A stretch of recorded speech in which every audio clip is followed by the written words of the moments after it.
Hello friends, வீட்டில் குழந்தைகளுக்கு என்ன ஸ்நாக்ஸ் பண்ணி தரணும்னு ரொம்ப குழப்பமாக இருக்கா? நம்ம சிக்கனில் 65 பண்ணி பார்த்துருக்கோம். இப்படி ஒரு 65 பண்ணி கொடுங்க, என்ஜாய் பண்ணி சாப்பிடுவாங்க குழந்தைங்க. அவ்வளோ நைஸாக கிறிஸ்பியாக டேஸ்டியாக இருக்கும். எப்படி செய்யலான்னு சொல்லித்தரேன். இதுக்கு என்னென்ன பொருள் வேணும் அப்படின்றத ரொம்ப சிம்பிளாக பண்ணிக்கலாம். நம்ம ரெசிபிஸ் எல்லாமே ஈஸி அண்ட் சிம்பிள் குக்கிங் தான். இதுக்கு நம்ம வீட்டில் இருக்கிற 4-5 பொருள் போதும். ரொம்ப ஆடம்பரமாக அது இதுன்னு எதுவுமே தேவையில்லை. சிம்பிள் தான், very very simple and very very tasty. இப்படி நம்ம 65 ஒரு வாட்டி செஞ்சு பார்ப்போம். இந்த ஸ்நாக்ஸ் குழந்தைங்க ரொம்ப விரும்பி சாப்பிடுவாங்க. இது வரைக்கும் நம்ம சேனலை சப்ஸ்கிரைப் பண்ணாத ஃப்ரெண்ட்ஸ் சப்ஸ்கிரைப் பண்ணிவிடுங்க, லைக் பண்ணுங்கள், ஷேர் பண்ணுங்கள், கமெண்ட் பண்ணிவிடுங்க. இந்த ரெசிபியோட ஸ்பெஷலும் குழந்தைங்க விரும்பி சாப்பிட்றது தாங்க. வாங்க இந்த ரெசிபி எப்படி செய்யலான்னு பார்க்கலாம். Welcome to Bindu Jamal channel. இப்போ நம்ம தேவையான பொருள் பார்த்துக்கலாம். இஞ்சி பூண்டு பேஸ்ட்டு, உப்பு, மஞ்சள் தூள், சிக்கன் பொடி, பாஸ்தா, சோள மாவு. நான் மேக்ரோனி பாஸ்தா தான் எடுத்திருக்கேன். உங்களுக்கு என்ன இஷ்டப்போ அந்த பாஸ்தா எடுத்துக்கோங்க. வீட்டில் என்ன பாஸ்தா இருக்கோ அதை எடுத்துக்கோங்க. திரும்பவும் சொல்கிறேன், இஞ்சி பூண்டு பேஸ்ட்டு, தேவையான அளவு உப்பு, கொஞ்சமாக மஞ்சத்தூள், அரை எலுமிச்சப்பழம், சிக்கன் பொடி எடுத்துருக்கேன். உங்களுக்கு விருப்பப்பட்டால் மிளகாத்தூள் எடுத்துக்கோங்க. அப்புறம் சோள மாவு. இது எல்லாத்தையும் லைனாக வச்சுக்கலாம். பாஸ்தா தான் ரொம்ப இம்பார்ட்டண்ட்டு. நம்ம பாஸ்தா வச்சு தான் இன்றைக்கி 65 செய்ய போகிறோம். அதனால் இதுக்கு பேர் பாஸ்தா 65ன்னு நம்ம வச்சுக்கலாம். பாஸ்தாவை தண்ணியில் போட்டு ஒரு சொட்டு எண்ணெய் விட்டுட்டு கொஞ்சமாக உப்பு போட்டுட்டு வேக வச்சுக்கலாம். இங்கே பாருங்கள், நான் வேக வச்சுருக்கேன். இது அரை வேக்காடாக தான் இருக்குது, முழுசாக வேகலை. முழுசாக வெந்தால் அது ஒரு மாதிரி சாஃப்டாகி உடஞ்சிட்டு வர ஆரம்பிச்சிடும். அப்போ நம்ம 65 பண்ண முடியாது. இந்த மாதிரி அரை வேக்காடாக எடுத்துக்கோங்க. அப்போ தான் நமக்கு பதமாகவும் வரும், கிறிஸ்பியாகவும் இருக்கும், உடஞ்சி போகாது, கஞ்சி மாதிரி ஆகாது. நம்ம மசாலா போடும்போது ஒரு பவுலில் இப்போ நம்ம மசாலாலாம் சேர்த்துக்கலாம். அதுக்கு முன்னாடி பாஸ்தா போட்டுட்டு நான் சொன்ன எல்லா மசாலாவும் சேர்த்துக்கலாம். இங்கே பாருங்கள், நல்லா பொழு பொழுன்னு இருக்குது பார்த்தீங்களா? அப்படியே மல்லிப்பூ கையில் எடுத்த மாதிரி ஃப்ரெஷ்ஷாக இருக்குது பாருங்களேன். இந்த அளவுக்கு வெந்தால் போதும், ஓவராக குக்காக வேணாம், நொசன்னு ஆகிடும். இந்த அளவுக்கு வச்சா தான் அப்படியே சுருக்குன்னு இருக்கிற மாதிரி இருக்கும் சாப்பிட்றப்ப. பாஸ்தா எல்லாம் போட்டிருக்கேன், வேக வச்ச பாஸ்தா போட்டுட்டு இப்போ இஞ்சி பூண்டு பேஸ்ட்டு போட்டு சேர்த்துக்கிறேன். எல்லாத்தையும் போட்டுட்டு நம்ம மெதுவாக கிளறணும். சிக்கன் நம்ம ஹார்டாக பிசைஞ்சு எடுப்போம்ல, அந்த மாதிரி பண்ணிடக்கூடாது, எல்லாம் மசிஞ்சிடும். இப்போ உப்பு சேர்த்துக்கிறேன். அப்படியே மல்லிப்பூ கையில் எடுத்து எவ்வளோ சாஃப்டாக நம்ம ஹேண்டில் பண்ணுவோம், அந்த மாதிரி பாஸ்தாவை மசாலா மிக்ஸ் பண்ணும்போது ஹேண்டில் பண்ணணும். அவ்வளோ சாஃப்டாக பட்டும் படாமல் தொட்டும் தொடாமல் சொல்லுவாங்களே, அந்த மாதிரி நம்ம கலக்க போகிறோம். உப்பு போட்டிருக்கேன்.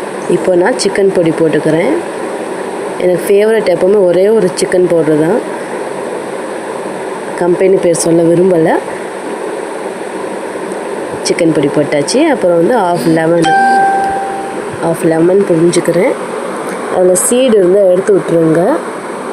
இப்போ அங்கே நல்லா புழிஞ்சிட்டேன். எனக்கும் சீடு விழுந்துருச்சு, நான் புழிஞ்சிட்டு நான் எடுத்து விட்டுருவேன். இப்போ பாருங்கள், தெரியுதா? சீடு இருக்குது பாருங்கள். எடுத்தாச்சு. எடுத்து போட்டுட்டு இதை நம்ம பட்டும் படாமல் தொட்டும் தொடாமல் நல்லா மசிச்சுக்குவோம். இங்கே பாருங்கள், என் கை பார்க்க தான் அப்படி தெரியும், ஆனால் பூ போல் மெதுவாக தான் அள்ளி விடுறேன். பிசையலை, நான் அள்ளி தான் விடுறேன். அதே நல்லா மிக்ஸ் ஆகுது பாருங்கள். அவ்வளோதாங்க. இதை போட்டு நல்லா மசிச்சிட்டோன்னா ஒன்றுமே இல்லாமல் போயிடும். இப்போ மெதுவாக தொட்டும் தொடாத மாதிரி மெதுவாக அழகாக மசாலா விட்டுக்கலாம். இங்கே பாருங்கள், அழகாக கிளறி பாருங்கள், மசாலா விட்டுது பாருங்கள். இந்த மாதிரி இருந்தால் போதும், நமக்கு 65 சூப்பராக வரும். இந்த பதம் போதும். மசாலா சேர்ந்துச்சுல, இதுக்கப்புறம் இதில் நம்ம கார்ன்ஃப்ளவர் சேர்த்துக்குவோம். அப்போ தான் ஆயிலில் போடும்போது ஒட்டாமல் வரும். ஏன்னா இஞ்சி பூண்டு சேர்த்துருக்கோம். இஞ்சி பூண்டு ஆயிலில் ஒட்டிடும், அடியில் போய் தங்கிட்டு ஒட்டிக்கும். அதனால் நம்ம கார்ன்ஃப்ளவர் சேர்த்துக்கிட்டோம்னா அது கிறிஸ்பியாகவும் இருக்கும், ஒட்டாமலும் இருக்கும். எண்ணெயில் அடியில் போய் தங்கிட்டு பாத்திரத்தோடு ஒட்டிக்காமல் இருக்கும். இங்கே பாருங்கள் போட்டாச்சு. இதை நம்ம சேர்த்துட்டு அதையும் நல்லா கிளறி தான் விட போகிறோமே தவிர பிசைய போகிறதில்ல. அப்படியே மெதுவாக பூவை ஹேண்டில் பண்ணுற மாதிரி தாங்க பண்ணணும். நம்ம எவ்வளோ ஃப்ளவரை பார்த்து பொறுமையாக கசங்கிடக்கூடாதுன்னு நம்ம ஹேண்டில் பண்ணுவோம், அந்த மாதிரி தாங்க ஹேண்டில் பண்ணணும். இதே மாதிரி தாங்க ஒரு சின்ன அட்வைஸ் சொல்கிறேன். ஃப்ளவர் நம்ம எவ்வளோ தூரத்துக்கு மெதுவாக சாஃப்டாக ஹேண்டில் பண்ணி தொட்டு அதை பாதுகாத்து வைக்கிறோமோ அதே போல் தாங்க ரிலேஷன்ஷிப்பும். அதுவும் மேரேஜ் ரிலேஷன்ஷிப்பு ரொம்பவே புனிதமானது, சாஃப்டானது. பார்த்து ஹேண்டில் பண்ணுங்கள். நிறையா விஷயம் இப்போ நம்ம கேள்விப்படுறோம், டிவோர்ஸுன்னு. அதெல்லாம் 2 பேர் வந்துட்டு புரிஞ்சிக்காததால் தான் வருதே தவிர, நம்ம ஈஸியாக புரிஞ்சிக்கிட்டோம்னா இந்த மாதிரி பிரச்சனையெல்லாம் இருக்காது. இங்கே பாருங்கள் பாஸ்தா ரெடியாக இருக்குது. உள்ளெல்லாம் இருக்குது பாருங்கள். இது நம்ம கொஞ்ச நேரம் ஊற விட்டோம்னா தண்ணி விட்டு உள்ளே இருக்கிற சோள மாவுலாம் வந்துட்டு கலந்துக்கும். அதனால் ஒன்றும் பிரச்சனை இல்லை, நல்லா கிறிஸ்பியாக வரும். இது கலந்து விட்டாச்சு. இதுக்கப்புறம் இதை நம்ம எண்ணெயில் போட்டு ஃப்ரை பண்ணி எடுக்கிறது தாங்க பேலன்ஸு. இங்கே பாருங்கள் எடுத்து விட்றேன் பாருங்கள். அப்படியே பொழுன்னு வருதா, ஒட்டாமல் இந்த மாதிரி வருது பாருங்கள். அவ்வளோதாங்க, ரொம்ப simple, very very simple recipe இது. அதே மாதிரி ரொம்பவும் டேஸ்டியாக இருக்கும். என் குழந்தைங்க விட்டால் அவ்வளோ ஈஸியாக இருந்துச்சு, அவ்வளோ டேஸ்ட்டாக இருக்குது. மம்மி எனக்கு வேணும்னு நல்லா சாப்பிட்டாங்க. குழந்தைங்களுக்கு அடிக்கடி இந்த மாதிரி டிஃப்ரெண்ட்டாக ஏதாவது செஞ்சு கொடுங்க, அவங்களும் விரும்பி சாப்பிடுவாங்க. இப்போ எண்ணெயில் போட்டுக்கலாம். இதை நான் சட்டி வச்சு எண்ணெய் போட்டுட்டேன். அது ஹீட் ஆகணும். ஹீட் ஆனதும் நம்ம இந்த 1-2 இப்படி சேர்த்துக்குவோம். நிறைய அள்ளியும் சேர்க்க வேணாம், அதுவும் ஒட்டிக்கும். இப்படி 1-2 போட்டோம்னா நல்லா கொஞ்சம் கிறிஸ்பியாகும். நிறையா போட்டுட்டோம்னா எண்ணெயோட சூடு குறைஞ்சிடும், அப்புறம் வேகிறது ரொம்ப கஷ்டமாயிடும். மசாலாலாம் எண்ணெயோட கலக்க ஆரம்பிச்சிடும். எண்ணெய் சூடாக இருக்கும்போது நம்ம கம்மியாக போட்டுட்டு இப்படி இந்த பாருங்கள் இவ்வளோதான், அள்ளி போடாமல் கம்மியாக தூவல் மாதிரி போட்டு விட்டுட்டு நம்ம இதை வறுத்துக்குவோம். இது நல்லா ஃப்ரை ஆகி வருது பாருங்களேன். இது பாஸ்தா வந்துட்டு ஒன்றுக்கு ஒன்று ஒட்டிக்க தான் செய்யும், ஏன்னா நம்ம இஞ்சி பூண்டு சேர்த்துருக்கோம்ல. இது நம்ம ஃப்ரை ஆனதுக்கப்புறம் எடுத்து வச்சிட்டோம்னா ஆறுனதும் நம்ம கை பட்டாலே பொலியாக தனித்தனியாக வந்துடும். அது ஒன்றும் கவலைப்படாதீங்க, தனியாக வந்துடும், அழகாக வந்துடும். எனக்கு ஃபஸ்ட்டு ஒரு வாட்டி வந்துட்டு கருகிடுச்சு.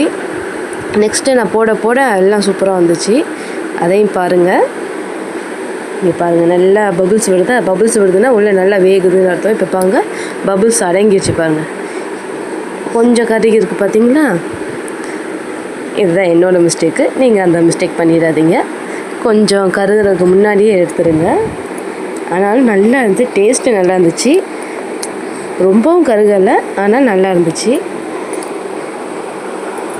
இதே மாதிரி திரும்ப நான் இன்னொரு வாட்டி போட்டு காட்டுறேன், அதையும் பாருங்கள். இங்கே பாருங்கள் போட்டிருக்கேன்னா, இது கொஞ்சம் முன்னாடியே நான் எடுத்துட்டேன். சூப்பராக வந்துருந்துச்சு, டேஸ்ட்டு அமேசிங்காக இருந்துச்சு. எங்கள் குழந்தைங்களுக்கு ரொம்ப பிடிச்சிருந்துச்சு, விரும்பி சாப்பிட்டாங்க. அடிக்கடி இந்த மாதிரி ஏதாவது வித்தியாசமாக செஞ்சு கொடுங்க, அப்போ தான் உங்களுக்கும் இம்ப்ரூவ்மெண்ட்டாக இருக்கும். குழந்தைங்களுக்கும் ஒரே மாதிரி ஸ்நாக்ஸ் அப்படி இல்லாமல் டிஃப்ரெண்ட்டாக இருக்குது மம்மி இன்றைக்கி என்ன புதுசாக செய்வாங்க அப்படின்னு அவங்களுக்கும் இன்ட்ரெஸ்ட்டாக இருக்கும். நமக்கும் அதை பார்த்துட்டு சமைக்கிறதுக்கு ரொம்ப இன்ட்ரெஸ்ட்டாக இருக்கும். குழந்தைகளுக்காக தானே எல்லாமே செய்கிறோம்.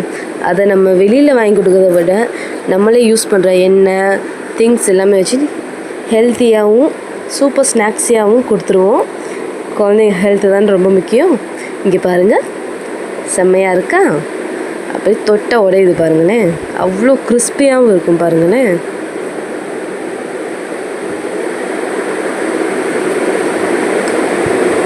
பார்த்தீங்களா நல்லா வெந்திருக்கு, உடைச்சி பார்த்தா நல்லா உடையுது பாருங்களேன்.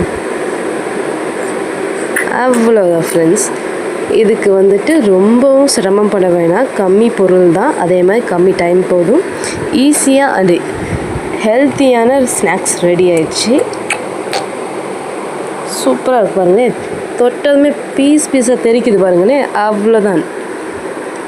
இந்த மாதிரி ஸ்நாக்ஸ்னால் வீட்டில் செஞ்சு கொடுங்க, குழந்தைங்க விரும்பி சாப்பிடுவாங்க. ஹோட்டலில் வாங்கி கொடுக்கறத கொஞ்சம் தவிர்த்துக்கோங்க. அவங்க எப்படி செய்கிறாங்க என்ன ஏதுன்னு தெரியாது. நம்ம வீட்டிலனா நம்ம கண்ணால் பார்த்து செய்வோம், அது குழந்தைகளுக்கும் ஹெல்த்தியாகவும் இருக்கும். தேங்க்யூ.